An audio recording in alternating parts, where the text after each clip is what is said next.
Guys, നമ്മുടെ ഇമ്മക്കുട്ടി വലുതായി. ഇമ്മക്കുട്ടിയുടെ അടുത്ത് ഇപ്പോൾ ഇംഗ്ലീഷിൽ എന്ത് ചോദിച്ചാലും ഇമ്മക്കുട്ടി ആൻസർ പറയും. നമുക്കൊന്ന് നോക്കിയാലോ. What is your name? ഉറക്കെ പറ. Where are you going? Okay. How old are you?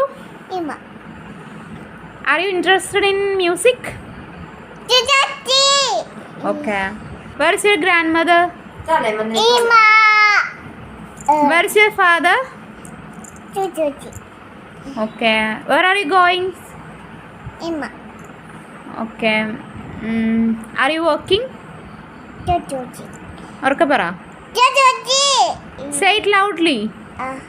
Say it loudly. Say it loudly. Okay.